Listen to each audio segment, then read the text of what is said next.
What's going on, Washington fans? I'm Josh Taylor, and welcome to Bleacher Report. And the trade deadline is near, and of course, Washington is right at the center of a lot of trade talks, as we have been for the last few weeks now. But with the deadline tomorrow on Tuesday at 4 p.m., there's a lot of talk going around a couple players on this team. And then, of course, yesterday, a couple things happened. Not even just Washington losing to the Eagles, but other things around the league that really kind of dictate some other moves that could be made for Washington. So I'm going to catch all up to speed on some things that we've learned even this morning. A couple insiders like John Keim, Ben Standick have kind of reported some other things. Jay Glazer said some alarming things yesterday as well. So just going to catch all up on a couple things about these trade deadlines, what I expect to happen, what I'm really predicting to happen, but then also just some other things to keep in mind. And like I said, it really started even before yesterday. And something I said on a stream, the previous one when we talked about the trade deadline was, if Washington loses to the Eagles, they'd go down to 3-5 and then 0-3 in the division. And that's a really, really hard hole to climb out of, even with the NFC East, of course, where it's not that good. But the NFC is wide open this year. But still, going down 0-3 in your division and then 3-5 overall, it's just not ideal to be able to climb out of. Our team is not capable of climbing out of that. We usually just start really bad for the season, then make somewhat of a run and kind of flirt with the playoffs, but we don't make it every single year, especially under Ron Rivera. So after yesterday, and even Adam Schefter came out and said it, was it Saturday or Sunday, if Washington loses to the Eagles, expect them to be kind of urgent to move one of these defensive linemen in particular. And then, of course, yesterday, Jay Glazer comes out before the show. There's one thing I didn't agree with what he said, but Jay Glazer is actually really plugged in with everything going on. But nonetheless, he said between Montez Sweat, Chase Young, and then even John Allen, one of those three guys would get moved. Now, he did say that John Allen came out and said publicly that he wanted out. That's not true. And John Allen even came out this morning on the radio, on the Junkies, and said, I don't want to go anywhere. If I did, I would say something. Von Millian, what's up? I don't mind trading Chase or Tez. We got to get a linebacker or OL in return, though. Jay saw we will get pick 13 and get a scrub. And honestly, that's where we're headed. And I even said it just now on Twitter, X, whatever you want to call it. Follow me at Josh Taylor FB. Looking at the rest of the schedule, I predict Washington to finish 7-10. I think we could beat the Patriots. I think we'll slide past the Giants once, maybe not. And then I think we beat the Jets, and then I think we beat the Cowboys in the season because I think they'll be in the playoffs and rest like they did last year. So I have us finishing 7-10. So I think ideally it is very realistic that Washington could trade one of these guys, and I'll talk about who I think it is, catch all up on some offers that Washington has. DB Hewitt 19 said, I understand that they want to trade one of them, but for what we get from them, I don't think it'd be worth trading. So I want to start by this. I want to start by just kind of breaking it down for y'all. This is something that I've said in the last few streams now, and people have said a couple things. One, why would Washington do this trade? Why does Washington not want to keep all three guys? And honestly, I don't even want to talk about John Allen because that's not even a possibility. John Allen's not getting traded. There's 5% chance. It has to be a first round pick, something crazy. It's not going to happen. One, the team would have to deal with his contract, which honestly isn't too bad, but then still the pick that you would get for John Allen because of, the financial responsibility that the new team has to pick up for, it just wouldn't be worth it. So John Allen's not going anywhere. So I won't even talk about John Allen anymore. But with Montez Sweat and Chase Young, this is something that you have to agree with. And I do agree with Mr. Sports 84. Ron Rivera and Jack Del Rio should be fired. Absolutely. So that's the one thing is people have said, Josh, why would they make this trade? And I'll say this. You have to think about, one, there's a new regime coming. There's going to be a new GM, maybe a new VP. Maybe Herney's gone. I don't know. Mayhew's for sure gone. Maybe there's a new VP. There's going to be a new head coach. And the ownership knows this. And Josh Harris is not new to this. He's not new to, look at what he did with the 76ers, collecting picks, moving players. He has no problem with that. If there is a reason to do it, and if it's a smart decision to do it, he'll do it. And this is why it is a good decision. Right now, Washington has about $90 million in cap space for next season. The free agent list that we have of guys we are possibly going to lose is a lot. And I get it. Our team sucks. You're like, why? It's not a big deal. You have guys like Cam Curl, Kendall Fuller, Curtis Samuel, F.A. Obata, a lot of key starters and contributors, and then a lot of depth. A lot of guys that play on the field a lot. So you have to come into account, like, you're going to lose a lot of those guys. Maybe they pay Cam Curl. I think they will. Not until the offseason, though. Like, the deadline to pay somebody, I want to say, is 4 o'clock today. But you have Cam Curl. If you lose Kendall Fuller, our corner group is bad. Even with Forbes, we drafted him in the first. He's not even on the field. He was on the field like 5 times yesterday, and he got burnt all 5 times. Our corner spot's bad. We cannot afford to lose Kendall Fuller, honestly, unless we sign a big-name corner in free agency, which, once again, is going to cost a lot of money. So you either re-sign Fuller or you get somebody else. But if you keep Montez Sweat and Chase Young, you're putting a lot of money into 2 players. That $90 million cap space that you have, even if you franchise tag one of them, say you franchise tag Chase Young, it's going to be even more expensive for the 2023 year. But you're going to have about $40 million of that wrapped up into those 2 players for next season. What GM, what head coach is going to want to come here and say, the ownership group, they're going to want to be aggressive in free agency. They're going to want to spend. They're going to want to get new players in here. They want some fresh faces. They want to build this roster. They did not draft any of these guys. None of these guys are theirs. They are going to want to build this roster. Why, as a GM, would I want to come here? And you go into free agency and you only have about 50 mil. That's not even counting, like I said, Cam Curl, Kendall Fuller, Curtis Samuel. And say, like I said, even if you lose those guys, you don't have much money to spend if you wrap it up into those 2 players. So from a financial standpoint and from a front office standpoint with Josh Harris and how plugged in he's going to be to these decisions being made. And first off, Ron Rivera is not going to be the one making these decisions. I don't even think that Mark Mayhew is going to be the one making these decisions. And John Keim came out and said it today. And I want to read y'all the tweet that he said, because I'm telling y'all, this is something I've been reiterating to y'all. Like, everyone's like, why would they let Ron Rivera make business decisions? Why would they let our current GM make the decisions? They're not.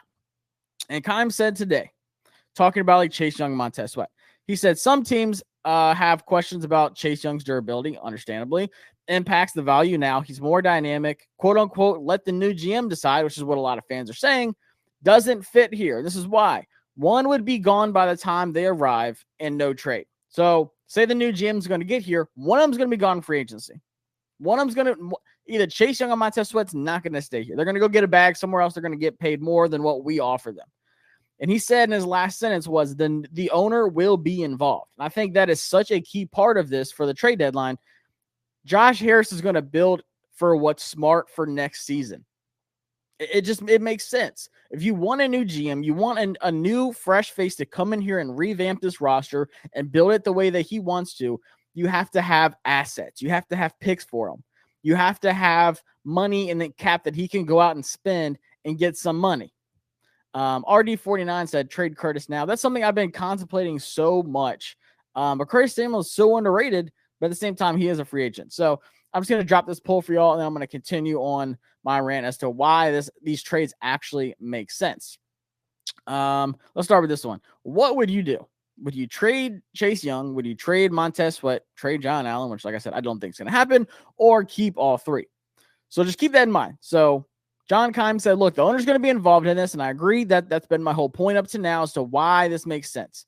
Why can't you pay both, Josh? Because it's not a smart financial decision. And like I said, whoever comes in is going to want picks, and then the whole comp pick. You have to keep this in mind too. You lose one of them in free agency, people are like, oh, well, we're going to get like a third as a comp pick. That is if you don't sign anyone valuable in free agency, which, like I just said, they're going to want to do. They're going to want to go out and get somebody valuable, whether it's a key corner or it's going to be a better linebacker or a big-time offensive lineman. They are going to want to sign somebody in free agency. They're not going to come in here and just like, oh, we're going to wait till next season. So that comp pick is going to be gone. And even if you did get a comp pick, you're not getting it till 2025. No team wants to build for the next year. They are going to want to come in and build this team next year. So with that being said, I'm telling y'all, I think there is a 80% chance one of these 2 are gone tomorrow. I don't think it happens today until after 4 o'clock. If it does happen today, it could happen tomorrow morning, which I think would be more realistic is tomorrow morning. Like I said, the trade deadline is tomorrow at 4 o'clock, tomorrow, Tuesday. Today's Monday. So with that being said, let's break it down a little bit more. Which one goes? Is it Chase Young or Montez Sweat? So I think we can all agree that there's a high chance that one of these would be gone tomorrow. And let me just take my overlay off. So which one? And which one makes more sense? Joshua Carpenter says trade both ends. Honestly, if you get a good enough deal, why not? So what's your thought on signing one and tagging the other? The_sends 760.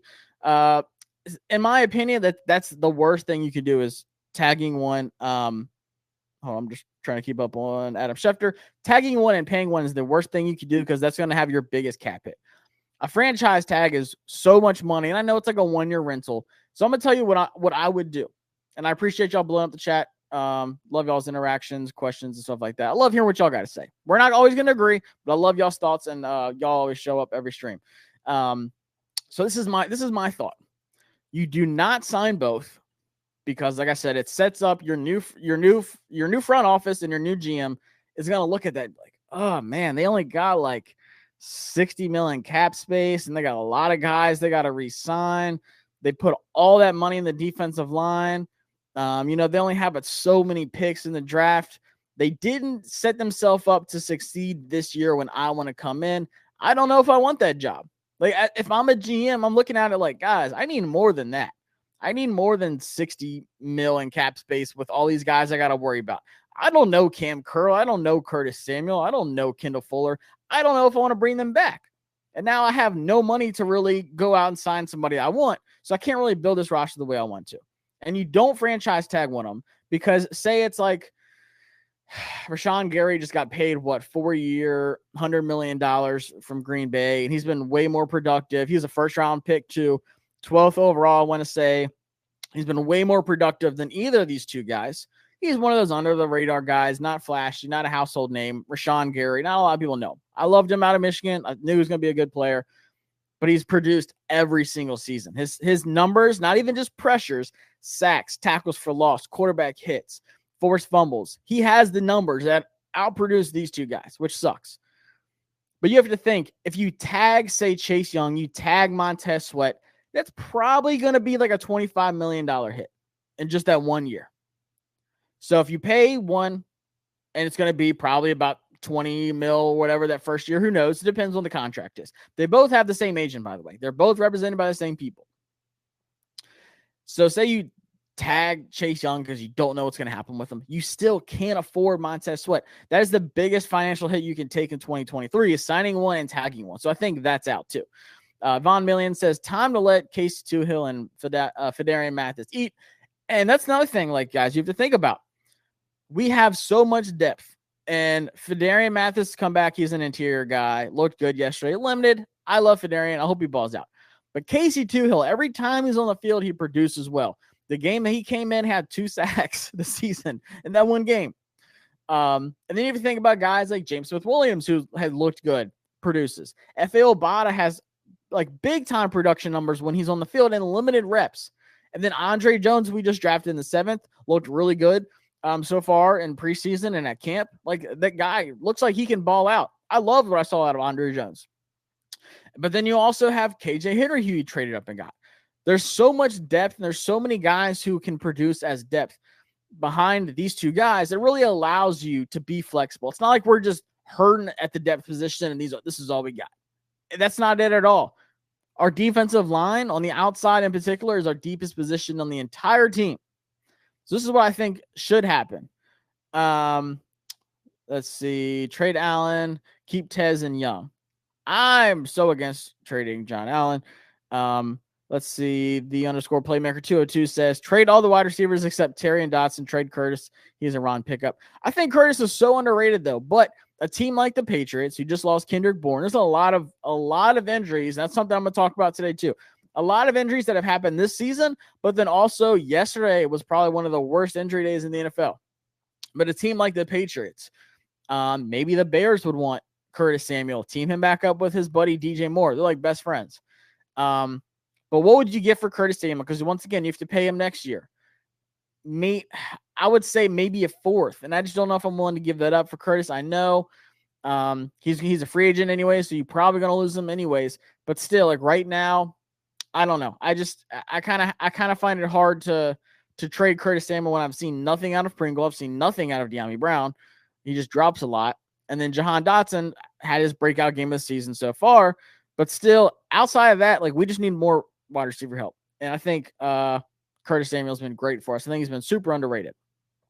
This is what I'm saying, guys. I think the best thing to do is to trade Sweat and then franchise tag Chase Young next season.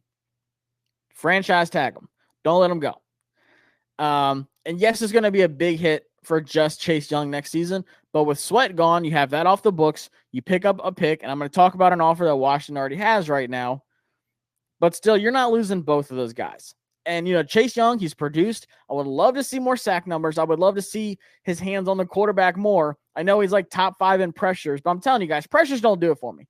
I saw pressures yesterday with Jalen Hurts, and he rolls out and finds A.J. Brown deep. He finds Devontae Smith, or he hits Goddard in the middle underneath. Like, quarterbacks can get away from pressure. Joe Burrow got away from pressure all day yesterday from the 49ers because they did not translate those pressures into sacks, quarterback hits, hurries. Like, it's just pressure to where the quarterback has to move. That's all the pressure is.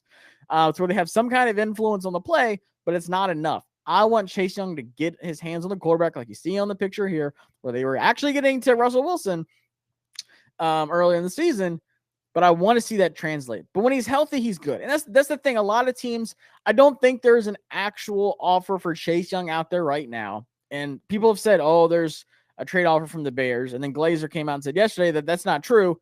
There's no offer for the Bears for Chase Young right now. And the question is, and John Keim said it this morning, like I read for y'all, there's a lot of questions about his health. Teams are not going to want to trade a second, third round pick for Chase Young and have to worry about paying him the way he's going to want to be paid, but then also having to think about the injury history that he has, how much time he has actually missed so far in his career. It's alarming. Like, that knee was bad. Now he does look good right now, but how long will that last? And I just don't think a team's going to actually want to trade and have to deal with that and really think about Chase Young's health. Because say you trade a second for him and you pay him a 4-year, $100 million offer, just like Rashawn Gary just got, and say he gets hurt again, the team's not going to want, like, they're not going to want to deal with that. That's just not a good financial decision for them right now for a half a season rental.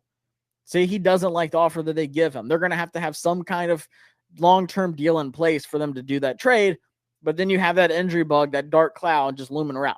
So I don't think Chase Young is gone. So if you're a Chase Young fan like me, like, look, guys, I got the jersey, I got the shirt. If you love Chase Young, I think you're good. I think he's here. I think he's here to stay, which is good because I like Chase. I think when he produces well, he's good. But the thing is, will Washington be the team that pays him long-term, or do we lose him in free agency? I don't know. But at the same time, I don't want us to lose him in free agency and fans be like, see, man, we should have traded him. No team is going to want to trade for him right now. Von Million says Chase is also a hell of a leader, and I agree. And I hate the whole always a local here, like blah, blah, blah.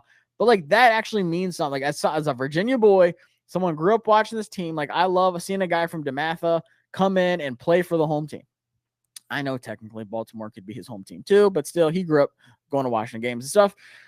But I think as a business decision from both sides, a team's not going to want to trade for Chase Young and pay him. And then also we need to think about that in the offseason. Maybe we do let him go in free agency. It's not going to be worth overpaying him. But you might as well trade Montez Sweat because right now there's an offer. And I said it a week ago that Washington had an offer for a third, and then it came out yesterday.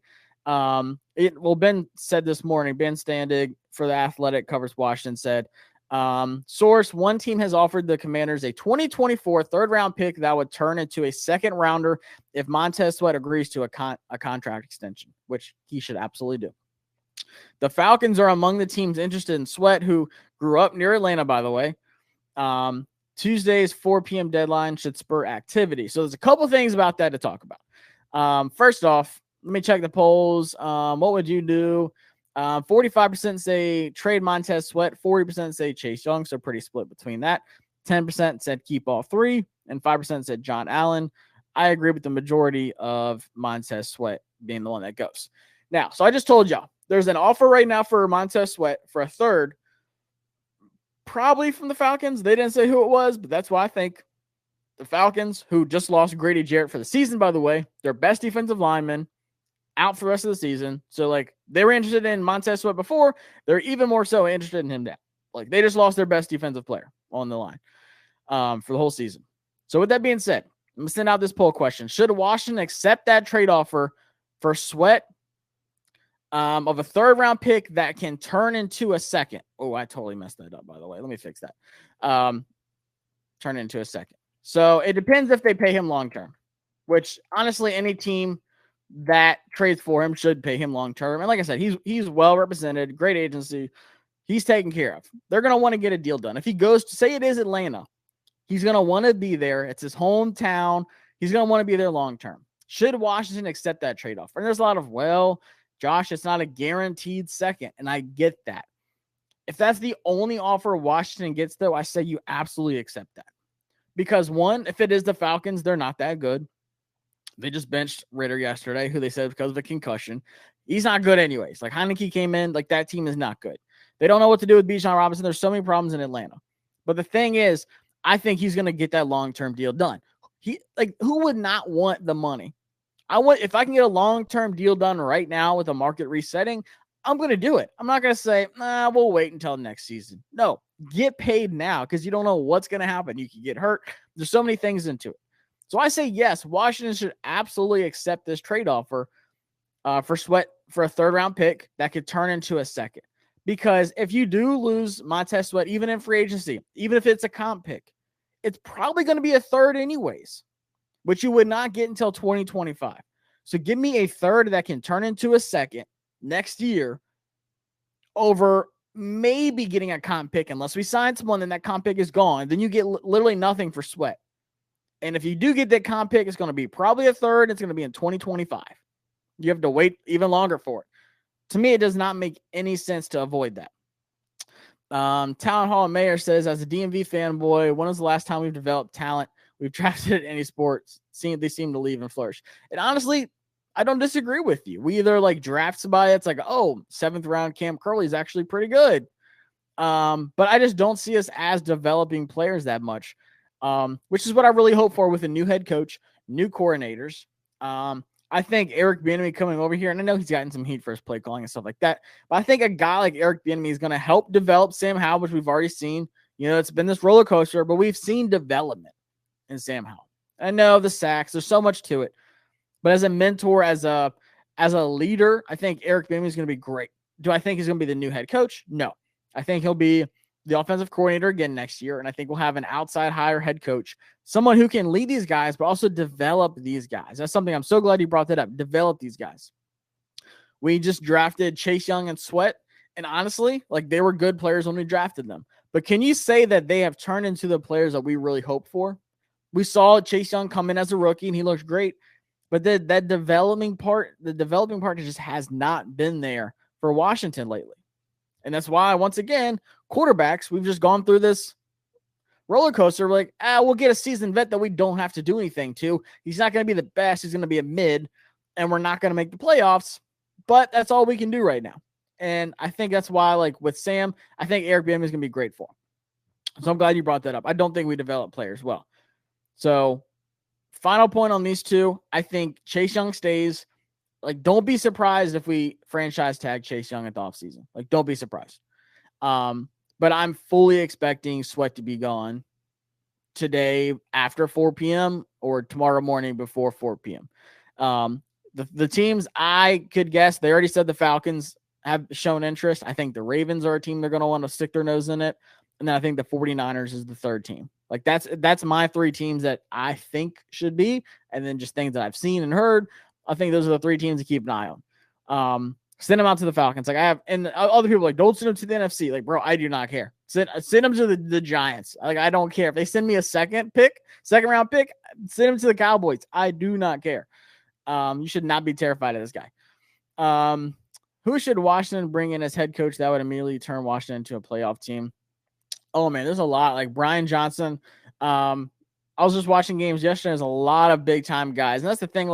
Right now, this is a little off of the trade deadline topic, so I'm going to hit on this real quick. But outside of head coaching wise, I think Ron Rivera should be fired. And the thing is, who would take over? I don't care who takes over. Let Eric Bieniemy do what, the Panthers did last season. Steve Wilkes, get your little opportunity, be the interim coach for the rest of the season. That's pretty much your audition. Show me what you can do. Now, once again, I don't think he would be the head coach next season. I think Eric Bieniemy would be the offensive coordinator next season, but let him head coach the rest of the season. Because what does Ron actually do? Just game management, which he sucks at, like timeouts, challenges. Like his game awareness is bad. The one job Ron actually has, he's really bad at. He's one of the worst at. So you're telling me like Eric Bieniemy can't call timeouts, he can't challenge a play, like he's not crossing his arms on the sideline. Like Eric Bieniemy is a passionate dude. And I feel like his game situational awareness would be much better than Ron Rivera, which surprises me because Ron Rivera has been doing this for so long. He hasn't learned how to challenge a play, call a timeout. Like he didn't even know if that was a catch yesterday after the game. He had to ask JP, like, oh, was it a catch? No? Oh, I didn't know. I was waiting for the people up top to tell me what to do. Like, that's not how it's supposed to be. So, once again, Ron Rivera is not making these decisions on trades. The GM is not making these decisions on trades. If anything, the VP, Herney, probably is. But this is all going to be an ownership decision. This is going to be Josh Harris and that group, former players, guys who have done this before. Like I said, with Josh Harris and the 76ers, like he's been in this situation. He's going to want to know. He's going to know what to do. He's going to want to build up, get assets, get more salary for the next guy to come in. New GM, someone's going to come in, just revamp this roster. And I don't think Washington's the whole fire sale thing's gone around. I said fire sale. I don't think Washington's going to do a fire sale. I don't think it's going to be a rebuild. It's going to be like the Titans trading away A.J. Brown, which is, I hate to say, because that was the worst thing that they could do. It's completely different. But still, like we're just going to trade away one really good player because it's a smart thing to do financially, money-wise, pick-wise, but then because of what we have coming in with the new front office and new regime that's going to want to make this roster theirs. Like I said, they didn't draft any of these guys. And that free agency list, I challenge y'all. Go to Spot Track right now. Just type in 2024 Washington Commander free agents. And you're like, holy smokes, there's like 20 people. And they're like all contributors. They're either starters or they see a lot of playing time on the field. More than this draft class, by the way, which gets no reps. So my final prediction, I think Sweat goes to the Falcons. I think Washington either accepts that. I don't know if it's from them or not. They haven't said. That third round pick that gets turned into a second, I think Washington should accept that. But I think tomorrow Sweat goes to Atlanta for a second round pick. I think it happens tomorrow morning. I don't think it happens tonight. I would love to just go ahead and get it out the way. I think Chase Young stays. I don't think a team wants to trade any kind of big pick for Chase Young and then have to pay him and worry about the injuries. I think he stays here, and same with John Allen. So a lot of nuggets we've gone through, but I'll talk about one more thing real quick, just to kind of wrap it up. And this is something I talked about as well that a lot of people disagreed with yesterday.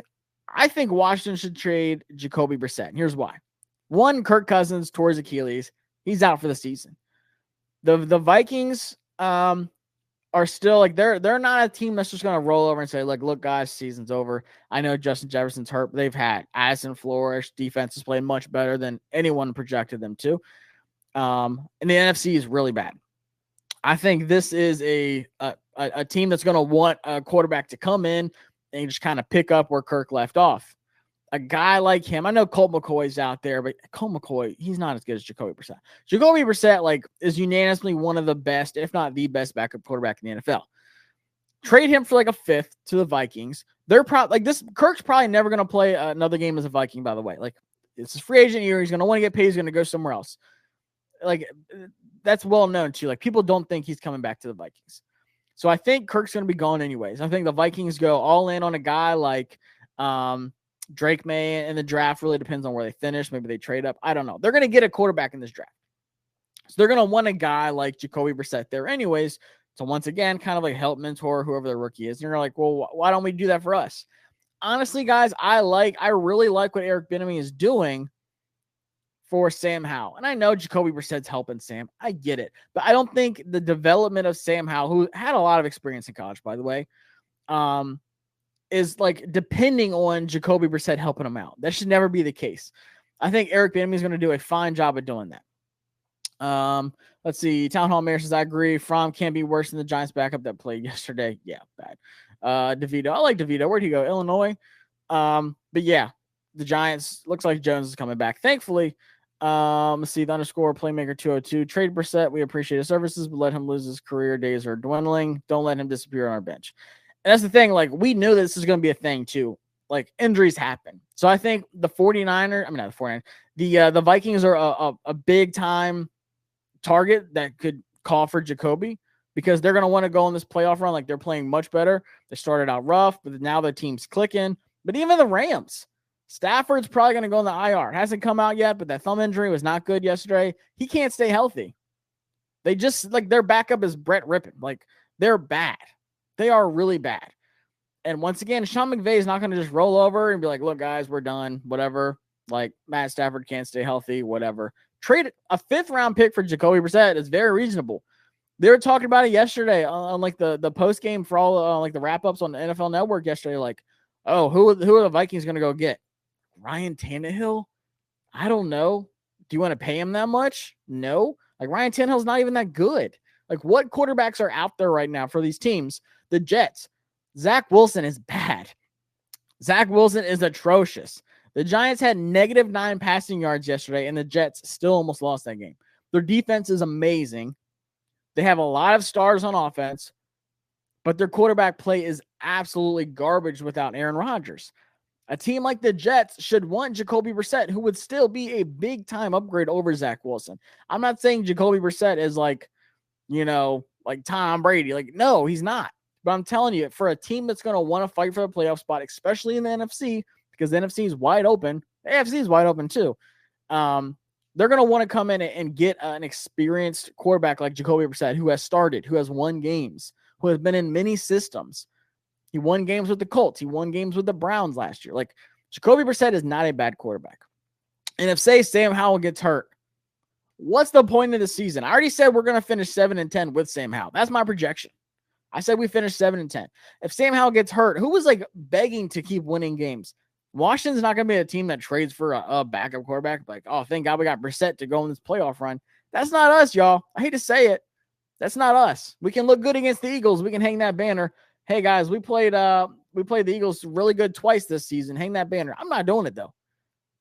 Our season is about the lottery right now. Honestly, like, oh, my God. And the teams that are worse than us, I don't see them getting 7 wins this season either. We are Ashburn Syndrome. Love the name, by the way. It says we aren't making the playoffs anyways. Who cares? Exactly. I don't think we're making the playoffs. Heck no. Even with the NFC being bad, like, we're in the hunt technically right now. Like I said, the Falcons are right there. The Vikings are right there. The Saints are right there. Well, we're not making the playoffs. And I agree. Shillingsworth 16 says we're not winning 7 games. It was 7 games was a stretch. I said the Patriots, which should be the Patriots. Mac Jones is bad. And then they just lost Kendrick Bourne, like I said, for the season. Shoot, maybe we send Curtis Samuel to the Patriots and then face him next Sunday. I don't know. But yeah, Beamon just I think we do beat the Patriots. Their defense is good, which is scary. But outside of that, like, I don't think we're going to win that many games. So I think a sneaky guy to 2 guys I've kind of talked about the last 2 streams now with the trade deadline to keep an eye on is maybe Antonio Gibson, maybe a team that needs a running back. There's been some injuries as well. Someone that they can, move around, use a little bit of a weapon, skill position guy. Maybe you got a 5th, 6th for him. I don't care. Once again, he's a free agent. He's gone anyways. Curtis Samuel, once again, is another name. Like I said, Kendrick Bourne went down. A lot of wide receiver injuries this season. I think Curtis Samuel is one of the more underrated wide receivers in the league. I think Curtis Samuel is super underrated. He's been great for us. With Jahan Dotson in this slump, Curtis Samuel has been great for us, whether it's third downs, whether it's the red zone. Like, Curtis Samuel's been good. We are not trading Kendall Fuller. No, our corner position is atrocious right now. And that's one thing. Like, I don't want to lose Kendall Fuller in free agency either. I'm going to pay him a good amount. I'm not going to pay him like an ungodly amount, but what he deserves, I'm going to pay Kendall Fuller that because his corner group is bad. St. Juice is either flashy and he looks pretty good, or he's getting beaten. He's getting baptized by AJ Brown, which everybody's getting baptized by AJ Brown on this team. But still, like, St. Juice is not a starting corner in the league, in my opinion. Like, I think he's a rotational guy. And then we have Forbes, who can't even play. Like, he had 5 snaps yesterday, and he got killed by AJ Brown on 2 of them. Like, they're big plays. So I think we keep him. But you have to think about Curtis Samuel. You're going to lose him likely in free agency anyways. He's probably going to go somewhere. Do you trade him? I just don't know if the team's willing to do that right now. But those are 2 of the guys to keep an eye out for: Antonio Gibson and Curtis Samuel. I think Curtis Samuel's a long shot. I don't mind Gibson, though. I want to see more Chris Rodriguez, who got 0 snaps and he was actually active yesterday. and he had the most carries of the season last week, and he had none yesterday. So I don't get that. But anyways, y'all, appreciate it. Keep an eye on everything. I'll keep y'all in touch.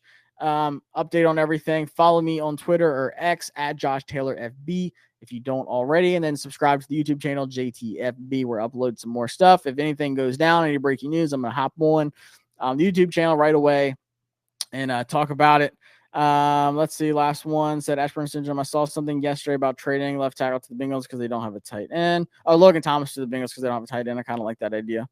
Once again, I didn't think Logan was going to make this team this year, but he's a free agent this offseason, I believe, as well. Yes, Trey Gibson, his hands have sweat gland issues, I guess.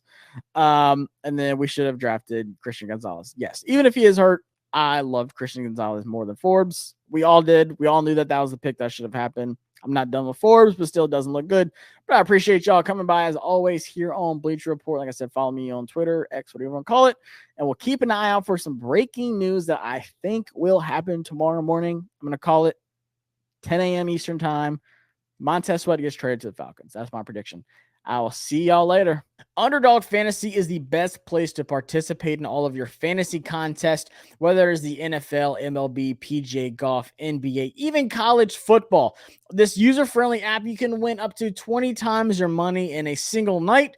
And my favorite part is that when you sign up in your first deposit, you use my promo code JTFB, they will double your first deposit up to $100. Now, how does it work? You pick lower or higher on stat projections that Underdog Fantasy gives you, whether it's passing yards, rebounds, points, you name it.